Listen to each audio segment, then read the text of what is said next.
I'm Owen O'Neill from the channel Forest Fasta Exploring Irish History. Today I want to talk to you about the castles on Iveragh Peninsula, Kerry, and no better place to start than Ballycarbery Castle, former seat of the MacCarthy Moors. The castles in Iveragh are different from most of the castles in Ireland in that they are almost all Gaelic castles built by Gaelic lords. To understand their purpose, you have to understand the Gaelic idea of lordship.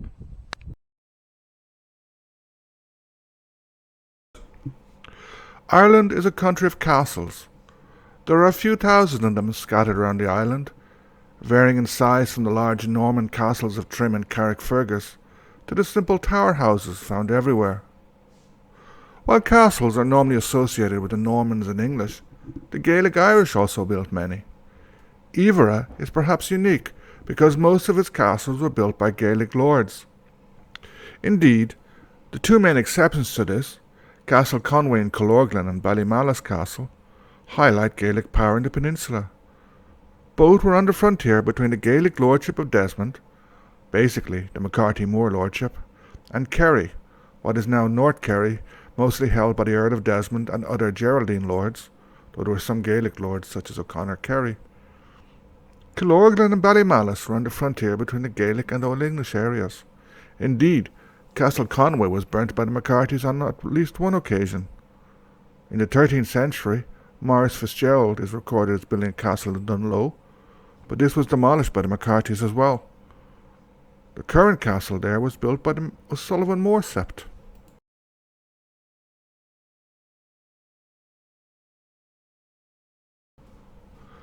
As I mentioned at the beginning, castles and lordship were interconnected.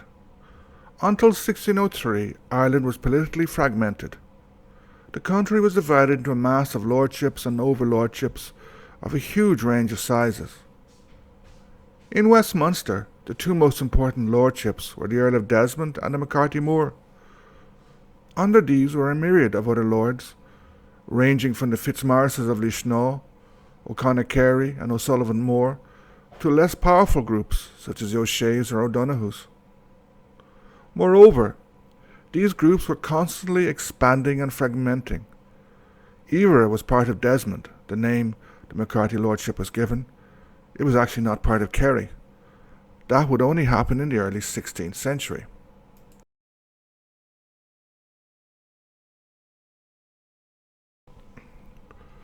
Although Iveragh was part of the MacCarthy Moor lordship, it should be understood that the latter did not hold all of the territory directly. They did not own all of it.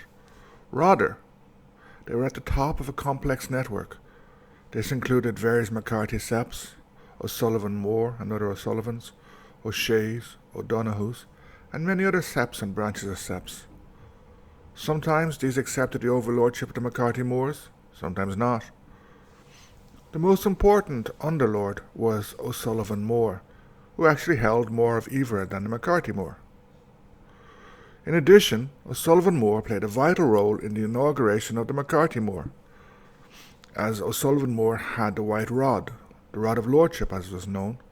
This was essential to confer legitimacy on the new lord, as without the conferring of this rod, no one could become MacCarthy Moor.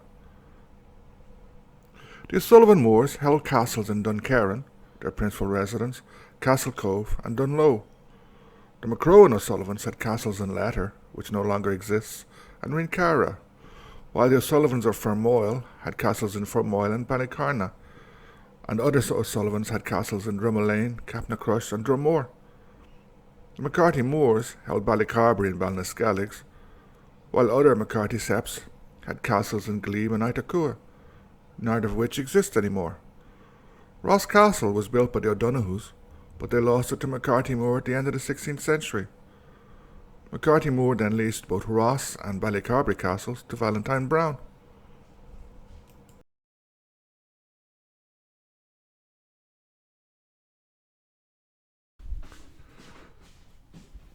The Gaelic castles of Iveragh were an important part of a culture that no longer exists.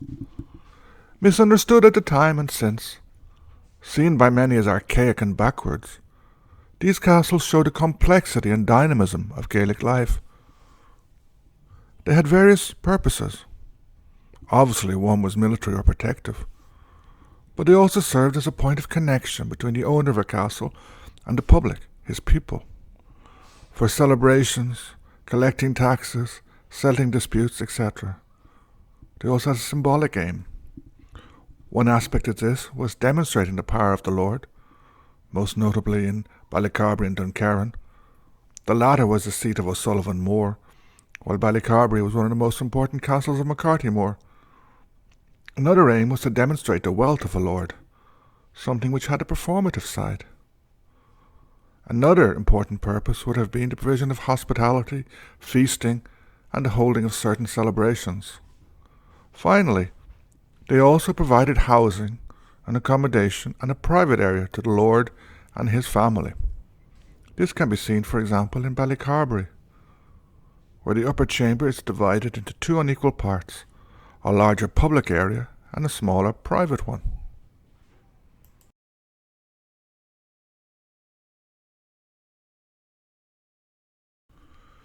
Most of the castles in Iveragh, as in the rest of Gaelic Ireland, were built between the 14th and 16th centuries, a time of Gaelic resurgence. It was not only lords who had castles. There is evidence that Gaelic poets and intellectuals, Galloglass leaders, and other elites also had them. All the Iveragh castles can be described as tower houses. Ballycarbery consists of a large rectangular tower house and an attached tower, with a space between them forming a hall. Ross Castle is also large. Both of these had bawns or outside walls, as did Duncarron. Many of the other castles are quite small. Ring Cara and Ballinskelligs, and possibly Castle Cove, were probably more guard houses, used for levying taxes or charges from fishing and shipping. Ballycarnan appears to have been a residence, and is the newest castle on the peninsula, having been built in the 17th century.